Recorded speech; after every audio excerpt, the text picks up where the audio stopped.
retournons au studio et j'ai le plaisir d'avoir avec moi en ligne Dr Assam Abdel Fattah, analyste politique qui va nous jeter la lumière sur cette pause tactique. Bonsoir Monsieur Assam Abdel Fattah, bonsoir docteur. Oui, bonsoir. Bonsoir. Alors tout d'abord, que signifie la pause tactique annoncée par le Premier ministre, ou plutôt le ministère israélien des Affaires étrangères? Enfin, écoutez, c'est un discours en l'air qui n'a aucun effet. Ouais. Il ne faut pas s'attendre en fait aux effets positifs de cette pause.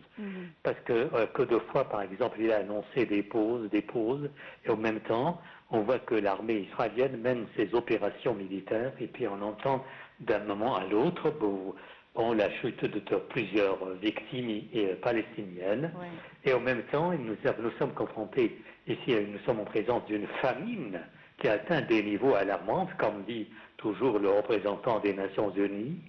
Et aussi, c'est-à-dire que, enfin, c'est une comédie à laquelle, en fait, nous sommes toujours en présence. Et écoutez, regardez par exemple le discours de Trump. Trump, il dit, bon là, il faut mettre des centres de distribution, on va aussi larguer des tonnes de nourriture, des aides médicales, mais on sait très bien que les centres de distribution était un piège pour les civils. Pourquoi? Parce que là se rassemblent tous les civils afin d'obtenir la nourriture et les denrées alimentaires, et en même temps les opérations, l'armée israélienne cible les civils en train de se fournir. Et c'est le problème. Donc, et écoutez, on a assez en fait de discours, Nations Unies discours, et même le chancelier allemand fait un discours, il faut aider, il faut fournir des contributions alimentaires et médicales à Gaza. Il y a, je pense que vendredi prochain, il y a en accord avec le roi de Jordanie pour envoyer des livraisons aux Israéliens, aux Palestiniens. Et lui, c'est le premier partisan d'Israël, Merz, le chancelier Merz. C'est une comédie. Oui, malheureusement. Alors, on a vu que Israël a annoncé cette pause tactique. Alors, pourquoi, ou plutôt, quelle est la raison réelle de cette annonce et pourquoi elle a fait cette annonce? Et on sait très bien que ce n'est pas son objectif réel. Non, simplement pour montrer à tout le monde qu'elle réagit sur le plan humanitaire pour permettre ici la livraison des aides aux civils. Mais simplement, ce sont des annonces. Mais en même temps, vous allez voir aussi, parce que le ministre de la Défense dit continue, mais même ces opérations. Je vous assure que Trump, et lui, il a commandé en fait. Il a commandé à son armée de ne pas s'arrêter. Et il y a des annonces sur le plan diplomatique, il fait beaucoup d'annonces. Ce n'est pas la première annonce. Il dit des pauses tactiques. Et puis après le mot tactique, l'adjectif tactique, est-ce que ça veut dire ici c'est une trêve, c'est une pause sur le plan par exemple d'opérations militaires, ou bien c'est une pause, c'est-à-dire dans le sens de, au lieu de bloquer les aides, on va débloquer les aides. Oui, exactement. Parce qu'on peut toujours débloquer les aides et en même temps il y a des opérations militaires. Oui. Comme vous venez de le dire, alors toutefois Israël continue à mener ses opérations visant le démantèlement des infrastructures.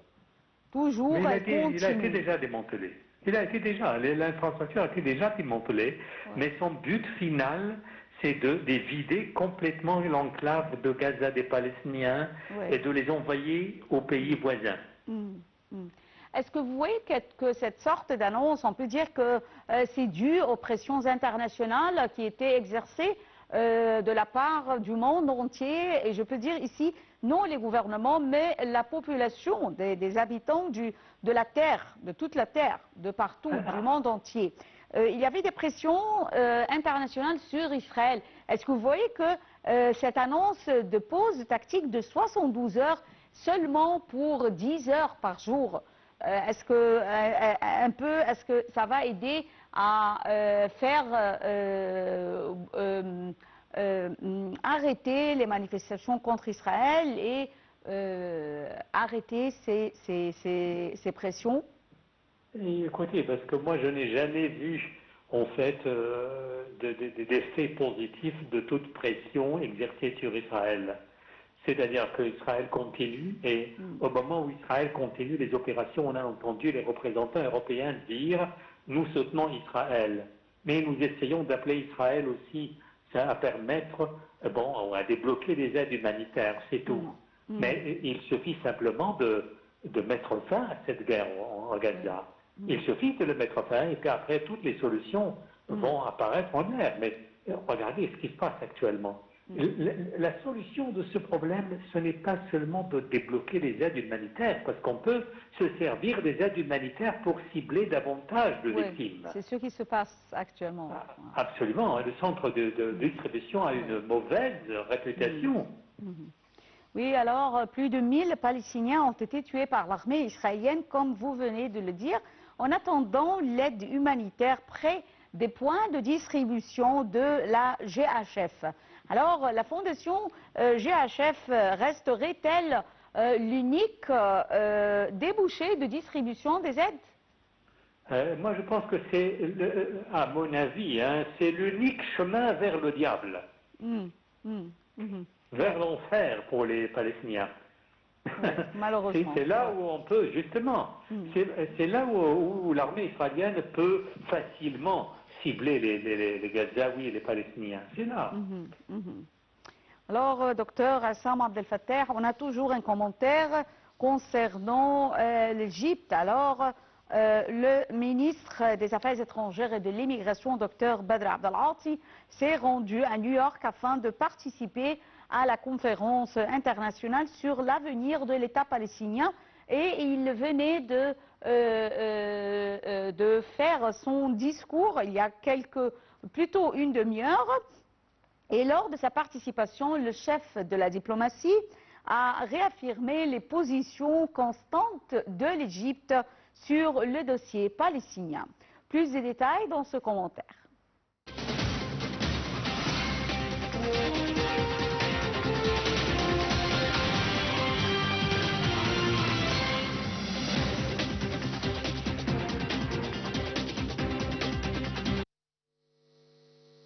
Le ministre des Affaires étrangères et de l'émigration Badr Abdelati s'est envolé dimanche pour New York afin de participer à la conférence internationale sur l'avenir de l'État palestinien organisée par l'Assemblée générale des Nations unies.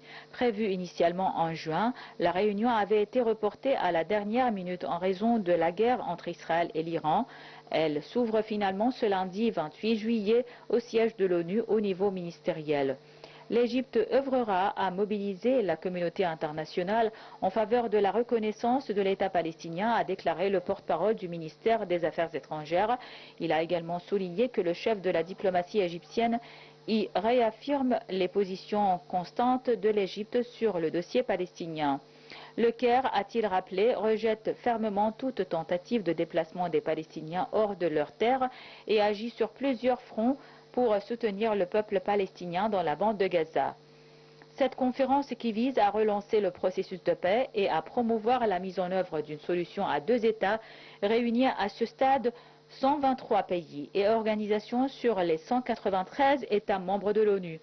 Les travaux seront structurés en groupes co-présidés par le Brésil, le Canada, l'Égypte, l'Indonésie, l'Irlande, l'Italie, le Japon, la Jordanie, le Mexique, la Norvège, le Qatar, le Sénégal, l'Espagne, la Turquie, le Royaume-Uni, l'Union européenne et la Ligue des États arabes.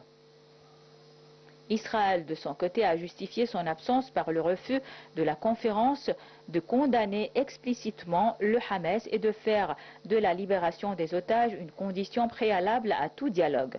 Co-présidée par la France et l'Arabie saoudite, la réunion intervient 3 jours après l'annonce du président français Emmanuel Macron de la reconnaissance prochaine par Paris de l'État de Palestine, attendue pour septembre à l'Assemblée générale de l'ONU. À ce jour, 147 des 193 États membres des Nations unies reconnaissent l'État de Palestine, principalement dans le sud global, avec les 4 fondateurs du BRICS, le Brésil, la Russie, la Chine et l'Inde. Au sein de l'Union européenne, seuls quelques pays ont franchi ce pas, notamment des États d'Europe de l'Est ainsi que la Suède et Chypre. En 2024, l'Irlande, la Norvège et l'Espagne ont reconnu l'État palestinien en se fondant sur les frontières antérieures à la guerre israélo-arabe de 1967, tout en laissant la porte ouverte à des ajustements futurs dans le cadre de négociations. La reconnaissance de l'État palestinien par l'ONU remonte symboliquement à novembre 2012, lorsque l'Assemblée générale avait voté en faveur du passage de la Palestine du statut d'entité observatrice à celui d'État non membre.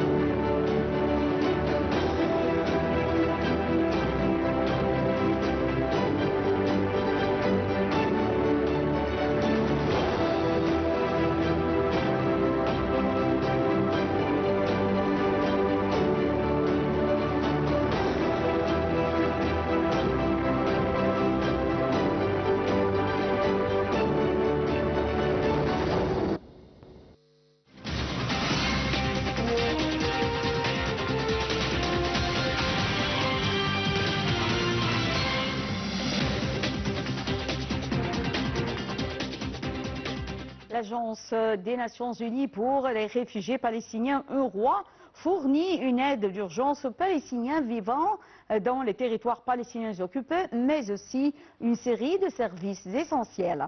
À Gaza, la guerre qui dure depuis un an a gravement menacé la fourniture de ces services essentiels. La capacité de l'UNRWA à fournir une quelconque forme d'aide a été considérablement réduite. Cela n'est pas dû à un manque d'aide disponible, mais plutôt aux restrictions d'accès imposées par les autorités israéliennes qui empêchent l'UNRWA de distribuer des fournitures. Les détails dans ce compte-rendu.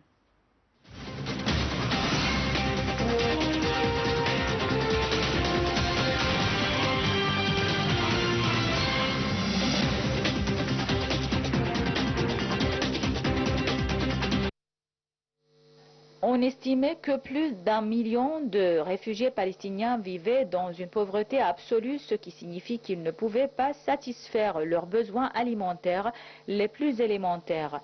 Les habitants de la bande de Gaza avaient du mal à faire face au blocus aérien, terrestre et maritime imposé par Israël depuis 15 ans.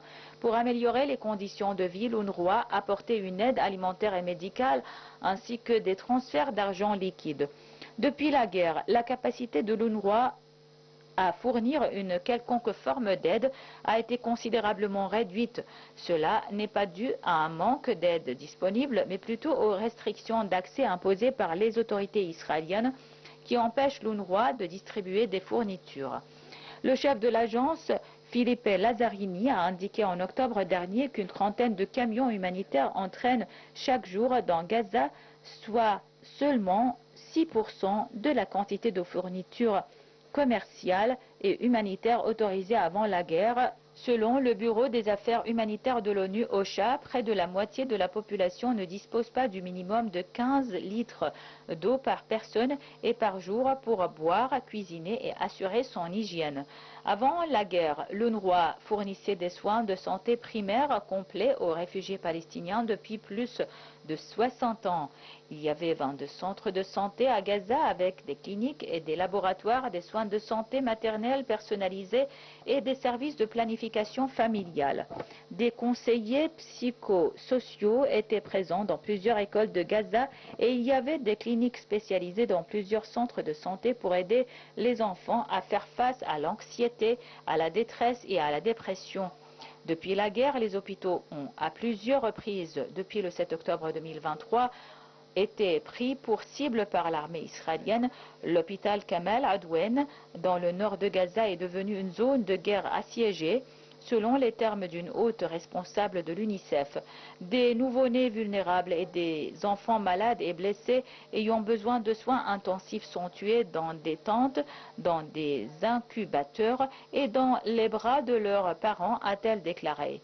Le fait que cela n'ait pas galvanisé suffisamment la volonté politique de mettre fin à la guerre représente une crise fondamentale de notre humanité.